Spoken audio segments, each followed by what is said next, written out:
तो एक शख्स है, उसने ऐसे ही पूछा कि लेट्स मीट समवेयर, तुम्हें कोई जगह पता है क्या। अब उसको कैसे बताऊं कि हमारी मुलाकातों की काफ़ी कहानियाँ, काफ़ी सोच ऐसे मैंने सोच रखी थी, बट वो कुछ ऐसी थी जैसे मैं अपने बहुत ही क्लोज़ लोगों के साथ मिलती थी, जैसे मैं उसे अक्सर से जानती हूँ, अरसे से जानती हूँ। जैसे टपरी पर चाय पीना, गार्डन में वॉक करना, मेले में जाना, सनसेट देखना, एक ही ईयर प्लग से गाने सुनना, यही सब। इतने एक्सपेक्टेशंस के बाद हमारी जो पहली मुलाकात है, उसमें मुझे बस एक ही चीज़ चाहिए थी कि वो परफेक्ट हो। और मैंने रियलाइज़ कर लिया था कि जो नया कॉन्सेप्ट निकला है फ्रीकिंग समवन आउट का, इसमें मेरा बारिश में एक ही छाती के नीचे चलने वाला जो कॉन्सेप्ट है वो फिट इन नहीं हो पा रहा है। तो ये सारी कहानियाँ, सारे सपने पूरे होते दिख नहीं रहे थे, क्योंकि उसको स्टारबक्स की चाय टी पसंद है और मुझे नुक्कड़ की चाय, कुल्हड़ वाली, जहाँ वो गेम जोन पे ज़्यादा वक्त बिताता है और मैं मेले में, और मैं अपनी सनसेट वाली सारी प्लेलिस्ट को गेट कीप करके रखती हूँ, जहाँ मैं वही मूवीज़ बार बार देखती रहती हूँ। उसको सारी मूवीज़ थिएटर में जाके देखना पसंद है। पहली बार मिल रहे हैं पर मैं इतनी बकबक करती हूँ, उसे इतना तो पता होना चाहिए कि मुझे क्या पसंद है, क्या, पर उसको कैसे बताऊँ। ये सब ख्याल चल रहे थे कि उसकी नोटिफिकेशन आई, सुनो let's go to the cinemas, expected. But उसके बाद उसने बोला कि थिएटर में ना जब भी मैं फिर से लगी है, और मुझे एक थिएटर पता है जहाँ पर हम फूड स्नीक इन कर सकते हैं, मैं तुम्हारा फेवरेट स्नैक भी ले आऊँगा। तो ये सुन के मैं सिर्फ एक ही चीज़ कह पाई, परफेक्ट। तो हम गए वहाँ पर। उसके बाद हम हौसकाज में थे, 6:45। हम बैठे हुए थे टपरी पर, उसे भी कुल्हड़ की चाय पिला दी, सनसेट देख रहे थे और बैकग्राउंड में चाय वाले अंकल के रेडियो पर गाना चल रहा था, एहसान तेरा होगा मुझ पर, दिल चाहता है जो उसे कहने दो। और उसे कहना चाहती थी कि हाँ, मुझे प्यार हो गया है तुमसे। कब, कैसे, ऐसे सवालों का मेरे पास कोई जवाब नहीं है, और जो शब्द हैं उनको बयां करने के, उन पर मुझे एतबार नहीं है। क्या पता बेचैनी में मेरे मुंह से क्या निकल जाए कि तू मेरा होने से पहले ही मुझसे रूठ जाए।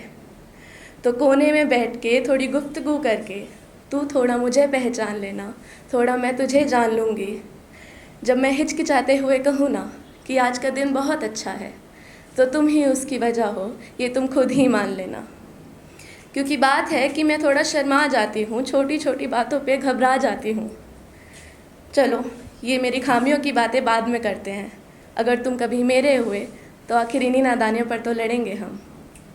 तो अभी के लिए बस इस ढलते सूरज में मैं चांदनी को तुम्हारी मुस्कुराहट पर दस्तक देता देख लूँ, और दिन यूं ही ढल जाएगा, रात यूं ही कट जाएगी। अभी के लिए मैं सभी शोरों को शांत कर कर सिर्फ तुम्हारी आवाज़ सुन लूँ। दिन यूं ही ढल जाएगा, रात यूं ही कट जाएगी। तो मैंने कुछ लिखा था एक उसके पीओवी से, एक लड़कों के पीओवी से, जैसे रात को बैठते हुए बस ऐसे ही कि उसके दोस्त ने पूछा, why do you always walk her back home, तुम्हें अपने घर जाने की जल्दी नहीं होती क्या। It never bothered me going back home alone because it stood so trivial in front of the path that I walked with her. And I know she doesn't like to walk home alone, not because she's afraid, but when she takes those extra seconds holding my hand when we said our goodbyes, I knew that she needed those minutes. So I start walking with her quietly.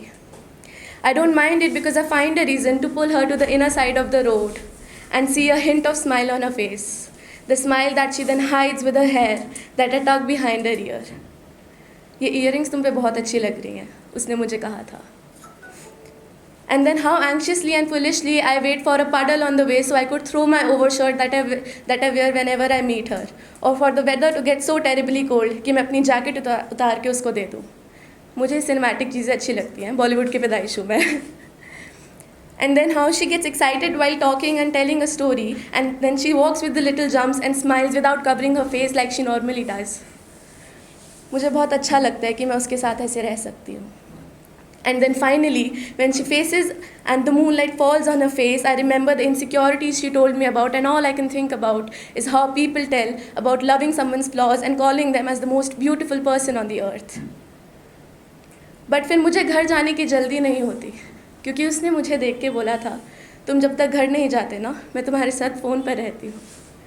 तो वो घर जो 20 minute दूरी है, उसके according 2 घंटा दूर है, क्योंकि घर जाने की जल्दी क्यों ही होगी मुझे, मेरा घर तो वहीं है ना. उस फ़ोन पर।